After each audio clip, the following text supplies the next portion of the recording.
In the NASCAR community, there is a debate over what is the sport's unluckiest car and what really makes a car unlucky. Some point to the number 13 car, which has been raced 445 times in NASCAR's Cup Series by 76 different drivers and only has one win. This was Johnny Rutherford in the 1963 Daytona 500. Others refer to things like the McDonald's curse, in which Bill Elliott would fail to win in 226 starts with the fast food franchise as his sponsor. However, I have a different take on what constitutes the unluckiest car in the sport's history, and that is the number 28 for Robert Yates Racing. So you might be thinking, how could a car or team with dozens of wins be one of the unluckiest or cursed in the sport? Well, the 28 team was widely regarded as one of the fastest, if not the fastest cars in the 90s, but the team could never secure a championship. Not only this, but many in the industry actually believe this car was cursed due to the sheer amount of tragedy that took place in a single race team. So right before we dive into the video, make sure you guys leave a like and subscribe so you never miss a video. All kinds of you guys keep returning to my videos, but you aren't subscribed, so just make sure you do so you never miss one. Anyway, let's get right into it. James Roberts Yates was born on April 19, 1943. In his early years, he started off racing his own dragster in the late 50s. He grew so fond of motorsports that he went on to Wilson Technical College and graduated with a mechanical engineering degree to pursue a career in racing. Robert got his big break in 1970 when Junior Johnson hired him to run his team's engine department. After working for a couple of more teams, Yates finally got into team ownership in 1988 when he acquired Ernie Racing. With this acquisition, Yates inherited one of NASCAR's greatest up-and-coming drivers, Davey Allison. There was already a connection with Yates and the Allison family, as Robert was one of the chief engine builders for Dygard Racing whenever Bobby Allison won the 1983 Winston Cup Championship. At this point, Davey was a young driver who was only 27, had 4 career wins, and had a great relationship with Texaco. Texaco's first NASCAR venture was sponsoring Janet Guthrie about a decade previously, but joined NASCAR full-time for Davey's rookie season. Robert Yates Racing didn't take off initially, and Davey ran pretty similarly in his first 2 seasons as he did with Ernie Racing. He had 2 wins in each of his first 4 full-time seasons. However, one key change in 1991 turned Robert Yates Racing into a championship contender. Brett Bodine's crew chief, Larry McReynolds, left that team after 4 races to join Davey Allison and Robert Yates. Larry instantly made an impact when he joined. After about a month of competitive runs, the team started winning. Charlotte, Sonoma, and Michigan were all dominated by the 28 team. In 1991, the team had its fair shot at a championship, but they just couldn't get back to victory lane until races 27 and 28 of the season, and this was just too little too late. They finished just under 200 points back from champion Dale Earnhardt. 1992 was set to be the team's best year yet, and it was. But this didn't come without controversy. After winning his second straight All-Star race, Davey Allison got together with Kyle Petty across the finish line, and the contact sent Davey hard into the outside wall, leaving him unconscious. McReynolds stated that the first words from Allison when he awoke in the hospital were, "Did we win?" And McReynolds replied to Allison, "Yes, Davey, we won." A few weeks later, Davey had the field covered at Pocono, leading 115 of the first 150 laps, but had an issue during a pit stop. He was determined to get through the field, but when making an aggressive move to block Darrell Waltrip, this happened.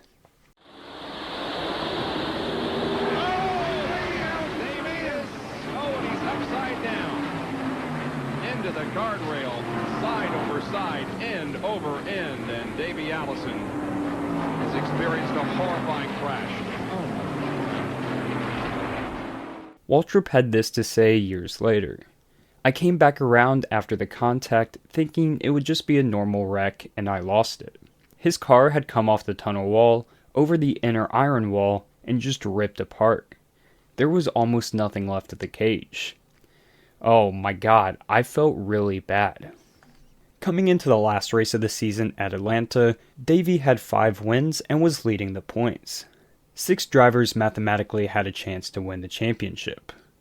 The trophy fell away from Davey on lap 255. He was running in 6th place when Ernie Irvan, who was running 3 laps down, came down in front of Allison and caused the pair to crash down the front stretch.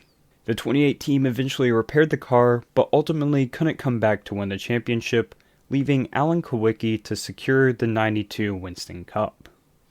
1993 started off slow compared to the team's previous success, and would end early in the ultimate tragedy. On July 12, 1993, Allison boarded his new helicopter to fly to Talladega Superspeedway to watch Neil Bonnet and his son David Bonnet test a car for David's Busch Series debut. He picked up another friend, racer Red Farmer, on the way to the track.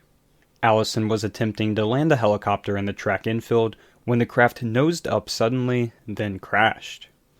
Neil Bonnet freed the semi-conscious Farmer from the wreckage, but Allison was completely unresponsive. Farmer eventually recovered, but Allison never regained consciousness after sustaining a critical head injury. He was pronounced dead at 7 a.m. the next morning. The team, heartbroken but still with a job to do, had to scramble to find a replacement driver, and they landed on Robbie Gordon and Lake Speed taking over the next 4 races.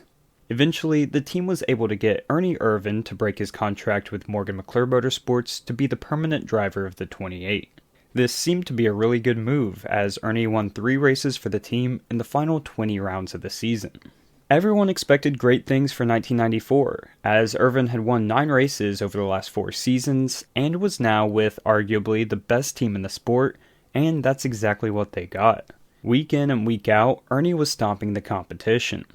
In the first 20 races, Ernie finished 17 of them. In these 17 races, Ernie had 15 top 10s, 13 top 5s, and 3 wins. Unsurprisingly, he was a championship favorite. But this run came to an unexpected grinding halt at Michigan. During practice for the GM Goodwrench Dealer 400 at Michigan, Ernie's car wasn't handling too well. Larry Mack called him into the pits, but Ernie insisted on staying out for another lap to finish their scheduled run. Entering turn 1, Irvan's front right tire blew. McReynolds, unaware that his driver had crashed, radioed to Irvan that the caution flag had just been displayed. Larry and several other crew members hitched a ride from the pace car to the scene of the wreck after finding out it was Ernie who crashed. Once they arrived, they realized the severity of the situation. Irvan was essentially drowning in his own blood from the time he hit the wall until a local trauma doctor was able to get to him, who had luckily been volunteering that weekend with the track's medical staff. The man pulled out a pocket knife and performed an emergency tracheotomy to stop blood from pouring into his lungs. Irvan was then airlifted to a local Ann Arbor hospital and was treated for a basilar skull fracture and a collapsed lung. Doctors told his family there was a 10% chance of Irvan even making it through the night. Irvan barely held on to life the next 2 days with support from a ventilator, but he was able to pull through. Although the team was concerned for Irvan, they still had a job to do, and the hunt was on for another interim driver. Kenny Wallace was chosen as the replacement, but it was known this time around that he wasn't going to be the long-term answer for the team. In 1995, Irvan still wasn't ready to return, so Yates turned to Dale Jarrett to take the seat. Jarrett was 38 years old and only had 3 career wins, and many saw this as not the best move for the team. Jarrett wasn't great in the 95 season, only scoring 1 win, but Yates would finally expand to a 2-car operation to keep Dale on the team for more than a decade to come. In 96, Irvan returned to the number 28 team, but would only score 3 wins over the next 2 years. At the end of 1997, at the end of this 2-year stretch, Irvan left Yates to go to MB2 Motorsports. Kenny Irwin Jr., a promising upcoming driver, would be hired as his replacement. But Kenny would have 2 incredibly lackluster seasons in the 28, scoring only 10 top 10s in these 2 years. In this same time span of 2 years, Dale Jarrett would accumulate 7 wins and would have one of the most dominant seasons in the sport's history, his championship season in 1999. In 34 races, Jarrett won 4 times, scored 29 top 10s, 24 top 5s, and boasted a 6.8 average finish. Meanwhile, Irwin had just 6 top 10s and finished 19th in the points. Kenny was sacked at the end of the year, but that's not the end of his story. Just the next year, on July 7th, 2000, the Cup Series was practicing for the ThatLook.com 300 at New Hampshire Motor Speedway. Kenny's throttle stuck, causing him to hit head-on into the wall and his car to flip onto its side. The car slid along its side for a long time before rolling on its roof. Irwin died instantly of a basilar skull fracture. He was only 30 years old at the time. Although Irwin was not racing for Yates anymore, the 28 team surely felt the weight of the young driver's passing that drove for the team for 2 full years. On the other hand, Yates Racing hired Ricky Rudd for the 2000 season. Instead of testing their luck on another young gun, they needed a solid veteran driver. Rudd was exactly that, and returned the number 28 side of the garage to competitive form. Although he didn't win a race, the team ran up front every week and he managed to score 13 top 5s. All this legwork was setting up the team for a chance at the 2001 championship. Although Jeff Gordon wasn't necessarily in contention for the 1999 or 2000 championships, NASCAR was still suffering from Gordon fatigue because he was winning so many races. In 2001, Ricky Rudd was the man determined to stop him. After a couple early season problems, Rudd's mid-season stretch was incredible as he climbed from 11th in the points all the way up to 2nd. It took over 3 months to unbury himself from the early season hole he was in, but Ricky was coming. Ricky Rudd broke his near 3-year winless streak by winning Pocono and Richmond during this stretch. He was leading laps every week and finishing solidly in the top 10 and top 5 nearly every week. This is truly one of the forgotten great seasons, as the 44-year-old was seemingly the only driver that could run with the Wonder Boy. With 8 races to go, the points gap had shrunk to only about 200 points. However, the 28 team had a late season catastrophe. 21st, 39th, 26th, 35th, and 21st again were all finishes among the final 8 races of the season. The Robert Yates 28 fell short again. Then, after a disappointing 2002, Rudd moved on from the team and joined the Wood Brothers. This was also whenever the team lost longtime partner Texaco. Elliott Sadler was technically brought on as Rudd's replacement, but the team was rebranded to the 38 team. This was because Mars came on as the sponsor and wanted a number close to the 36 of Ken Schrader, who was the old Mars driver. The team combined the 2 numbers to get the number 38. It wouldn't be until 2008 that Yates Racing would bring back the number 28. And this return was, well, pretty underwhelming to say the least. Travis Kvapil was coming off a 4-win season in 2007 in the Truck Series and was brought on to drive the 28. Kvapil outperformed David Gilliland on the other side of the garage, but still only managed 4 top 10s and a 23rd place finish in the points. And that's pretty much it. No comeback, no redemption, and no happy ending.